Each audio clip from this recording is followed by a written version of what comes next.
Bonjour. Alors aujourd'hui, nous allons donner quelques conseils généraux pour la production écrite.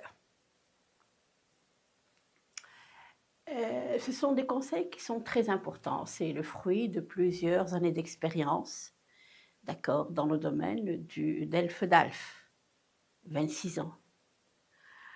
Et donc, voilà, nous allons commencer ensemble à voir quels sont les conseils que je peux vous donner pour la production écrite.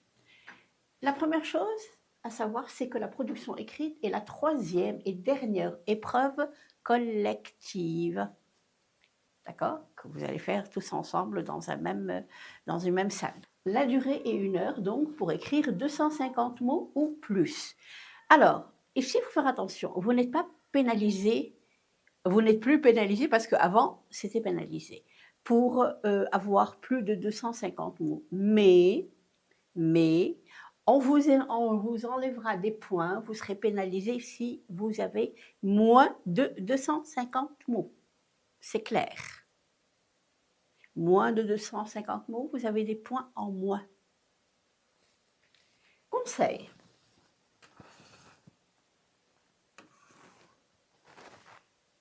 Utilisez le stylo bille noir ou bleu pour écrire sur votre feuille officielle, sur votre feuille d'examen.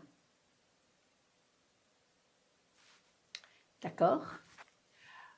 Deuxième conseil, c'est que votre feuille doit être claire avec une écriture lisible. Oui.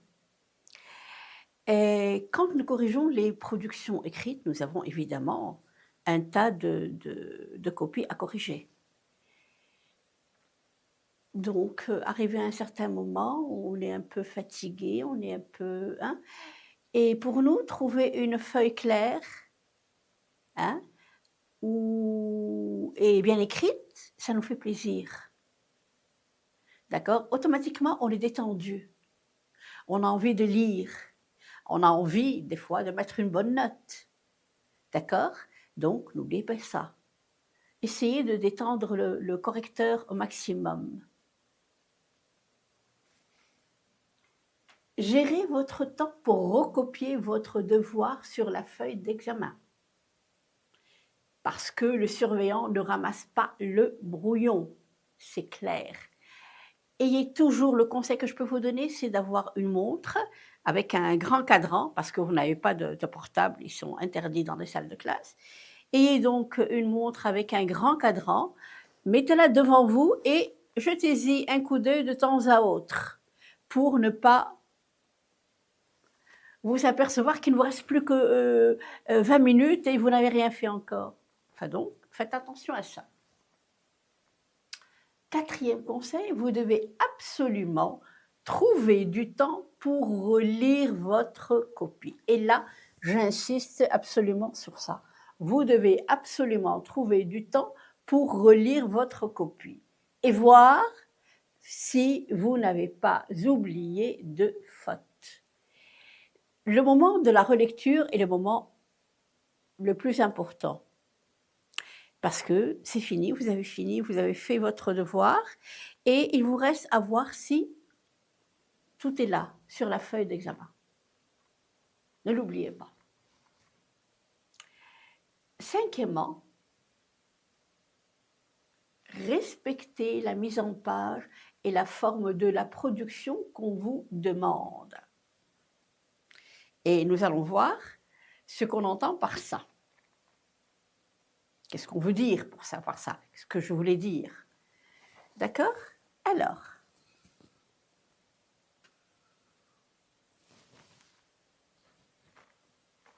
la production écrite peut être soit un essai qui consiste à répondre à une question en donnant son opinion. À une question, il n'y a pas à première. À une question. En donnant son opinion. D'accord? Donc l'essai ne s'adresse à personne de particulier. Il est impersonnel. Hein? Je l'écris parce que j'avais envie d'écrire, j'avais trouvé une question à laquelle j'ai voulu répondre et je l'ai fait. Mais je ne vise pas quelqu'un de particulier. Donc, c'est ça l'essai. La mise en page pour l'essai. Donc, vous avez premièrement une petite introduction pour présenter le sujet et donner la problématique. On explique tout de suite ce que c'est que la problématique. La problématique est la question posée par le texte sur un sujet donné. Vous allez trouver dans votre texte, dans votre sujet, une question. D'accord? C'est donc la question qui est la problématique. Donc, la problématique est une alternative à laquelle on peut répondre de manière opposée, oui ou non. C'est très important. Parce que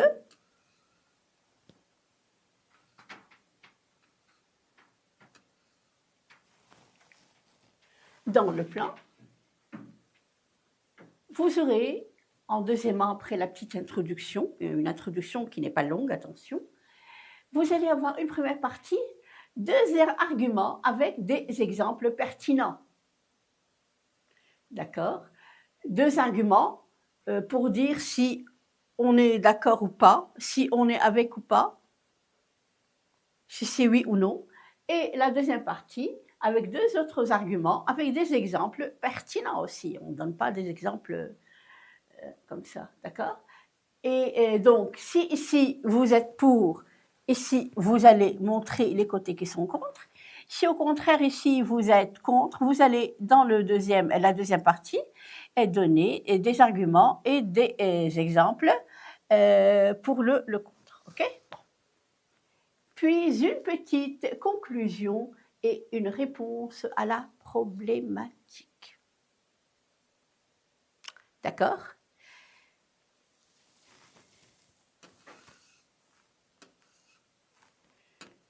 Alors, ce que je veux vous dire, c'est que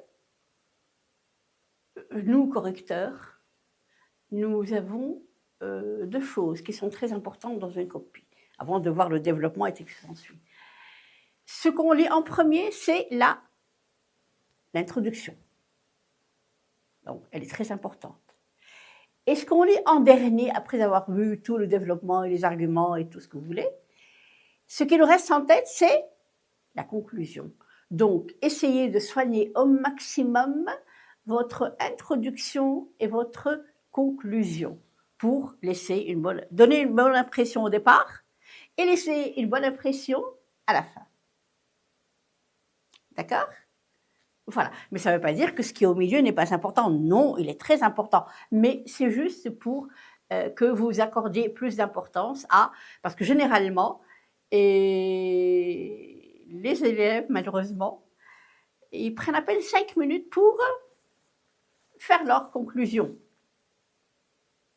Enfin donc, c'est pas normal. D'accord? Voilà. Merci.